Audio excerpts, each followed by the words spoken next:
Donald Trump disse que os Estados Unidos, aspas, encerraram a guerra com o Irã hoje, aspas, após, como ele diz, ter sido obtido um compromisso de que Teherã nunca terá uma arma nuclear.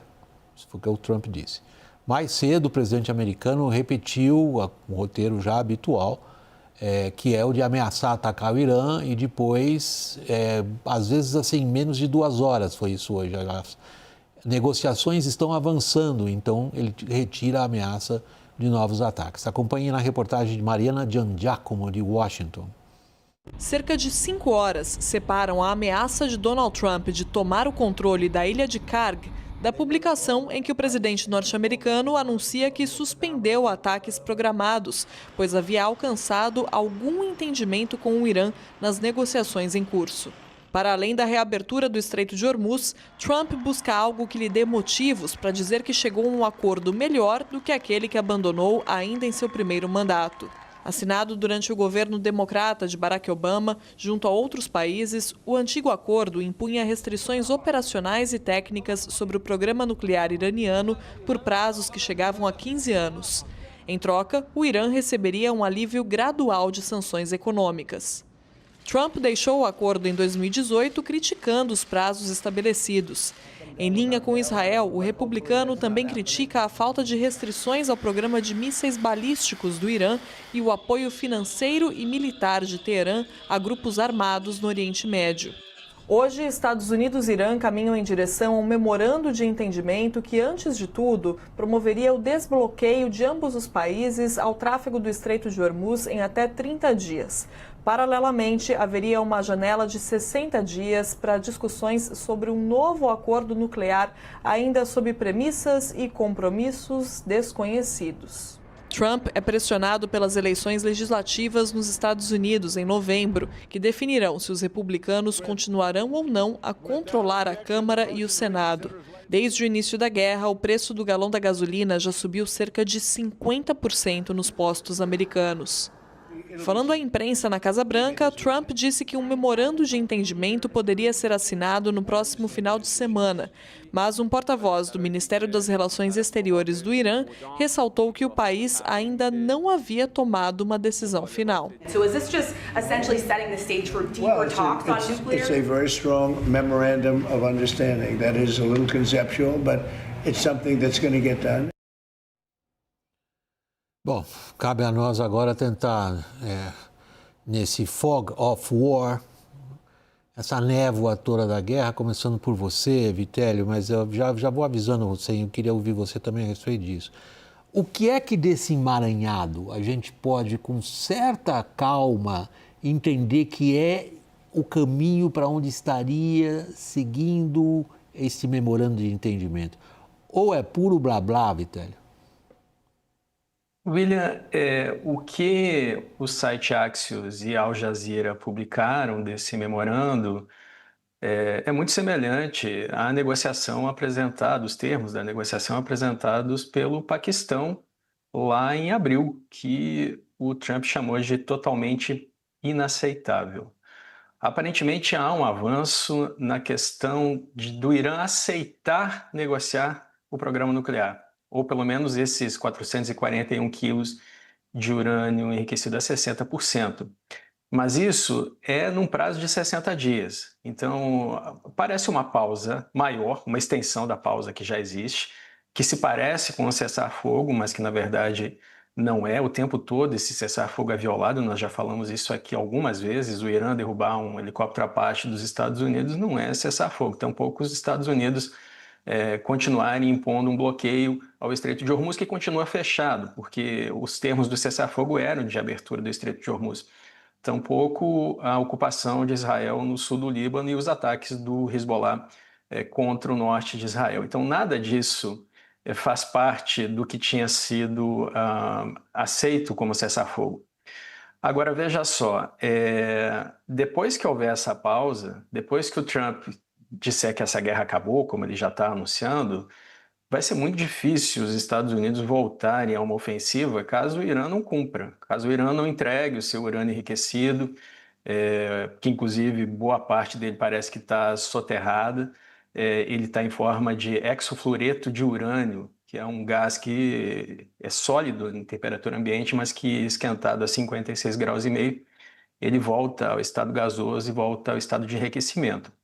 Então, se o Irã não concordar com isso, ou não concordar em negociar, por exemplo, o programa de mísseis, que era um dos empecilhos do Trump com o primeiro acordo, com o acordo do Obama lá de 2015, ou se o Irã não concordar em parar de financiar grupos que são considerados terroristas por os Estados Unidos, por Israel, por países europeus, como o Hezbollah, o Hamas, a Jihad Islâmica, os Houthis, se o Irã não fizer nada disso, vai ser muito difícil o Trump retomar essa guerra. Claramente ele quer acabar com a guerra, William.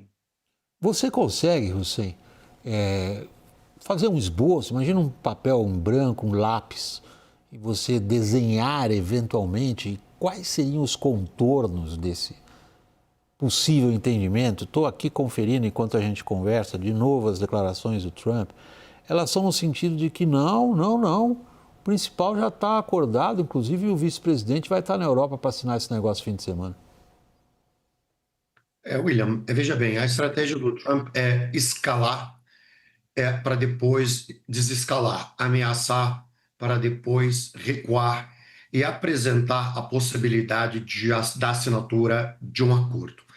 O fato real é que ninguém sabe o teor e o conteúdo e os contornos deste memorando de entendimento. Este memorando, aparentemente, de acordo com os mediadores paquistaneses e dos cátaris que encontraram com os iranianos, ele abrange duas etapas. A primeira etapa é em relação ao estreito. Uma vez equacionada a reabertura do Estreito de Hormuz, partiria-se para uma segunda etapa, que seria em torno do acordo nuclear.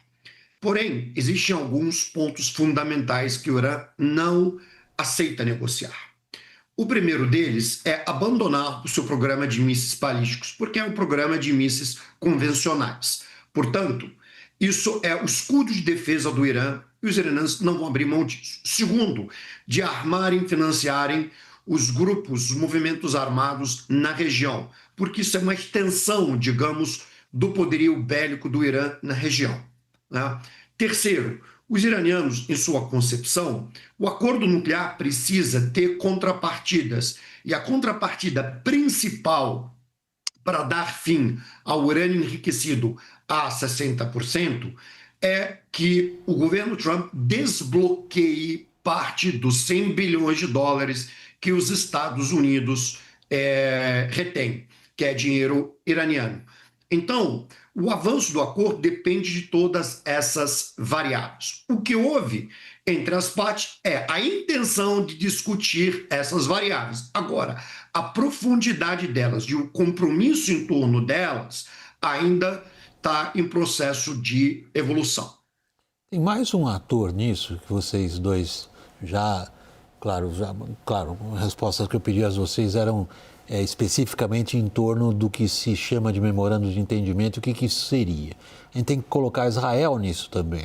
Até aqui, quando se parecia que se chegaria a algo que a gente não sabe muito bem definir o que, Israel impõe algum tipo, ou procede a algum tipo de ação que bloqueia. O que Israel está fazendo hoje, Vitélio?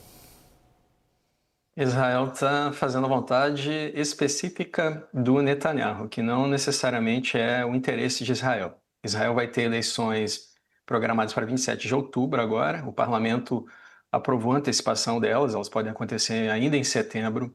O Netanyahu precisa se reeleger porque ele sofre 4 acusações de corrupção dentro de Israel. Ele também deve responder por não ter prevenido os ataques de 7 de outubro de 2023. Isso já aconteceu na história de Israel antes, quando a Golda Meir foi julgada por não ter prevenido a guerra do Yom Kippur, os ataques do Yom Kippur. O Netanyahu também tem mandado de prisão do Tribunal Penal Internacional, então ele não pode deixar o poder porque ele vai acabar sendo preso. E dentro de Israel, essa guerra contra o Irã é muito melhor avaliada do que dentro dos Estados Unidos, onde 27% apenas da população apoia essa guerra. Saiu uma pesquisa ontem que mostra que 81% dos estadunidenses são contra a forma como o Trump tem conduzido essa guerra, inclusive. Então, não há uma convergência de interesses. E o que o Netanyahu alega que não vai se retirar do sul do Líbano enquanto o Hezbollah não se desarmar. E o Hezbollah não quer se desarmar nem sob pressão do governo do Líbano. E existe até uma cisão, né, um descontentamento público do presidente do Líbano, o Joseph Aoun, que na sexta-feira passada disse que o Irã deve parar de municiar o Hezbollah, porque ninguém mais dentro do Líbano aguenta essa guerra. Então, no final das contas, o Hezbollah também não cumpre a resolução 1701 da ONU, de 2006, que prevê que não pode colocar armas e tropas para baixo do rio Litani, aquele rio que fica 24 quilômetros ao norte da fronteira de Israel, e não há uma saída para esse impasse até o momento, William. Nós estamos vendo um problema doméstico israelense condicionando bastante que tipo de decisão se tomará. E nos Estados Unidos, você? Veja bem, William, um ponto importante que cabe sublinhar: Israel é um ativo estratégico independente de qualquer circunstância para os Estados Unidos e para o próprio governo Trump. No entanto, o Netanyahu passou a ser um passivo nessa equação toda, né? Diferentemente do Estado de Israel. E me parece que nos Estados Unidos, quer dizer, a própria administração Trump e o presidente em si já deram sinais de abandonar o Netanyahu, entende? Porque eles entendem que os interesses dos Estados Unidos no que diz respeito ao acordo nuclear tão necessário para a estabilidade do Oriente Médio, particularmente do Golfo e até do Levante, hoje não conflui com a política do governo Netanyahu, que tem interesse na continuidade da escalada militar e do confronto. Em Israel hoje, os principais centros de estudos estratégicos e os principais think tanks concluem que o uso da força proposta por Netanyahu como uma via e um caminho para se alcançar um resultado efetivo, dissuasório contra o Irã não funcionou.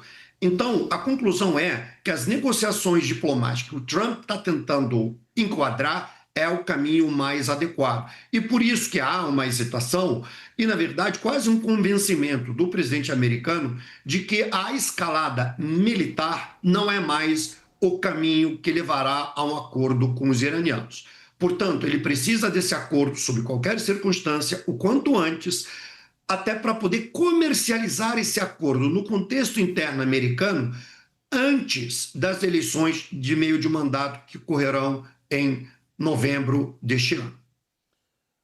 Pessoal, eu tenho mais 2 minutos, queria distribuir um para cada um, quase regra do TSE para candidatos. Já participei desse tipo de evento, não é fácil. Vitélio, quando é que abre o Estreito de Hormuz?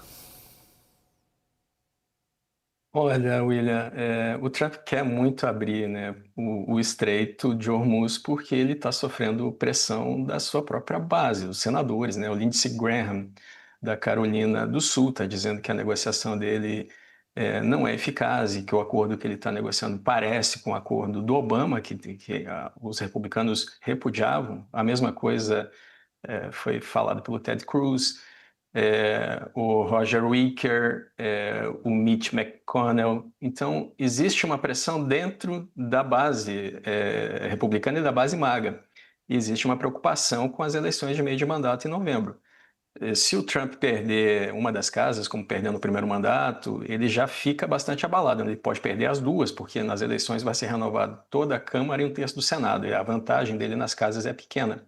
Então ele sofre pressão interna. E veja, inflação batendo 4,20 nos Estados Unidos, a maior inflação dos últimos 3 anos. A população não gosta, não é bem recebido o que o Trump vem fazendo, nem nessa guerra, nem com a política externa dele baseada em sanções, William. Tem horizonte, Hussein, para isso? Veja bem, William, eu posso concluir dizendo simplesmente que hoje o Trump, estou de acordo com a linha do Vitélio, no que diz respeito ao processo eleitoral, ele pressionado pela inflação, pressionado por uma guerra cujo qual ele começou com uma intenção e hoje ela caminha, no fundo, no sentido oposto ao que ele pretendia. E no final das contas, o maior pavor do Trump ao final dessa equação, desse imbróglio com o Irã, ele chegar a um acordo em que, dentro do contexto interno, seja visto algo muito parecido com o acordo do governo Obama.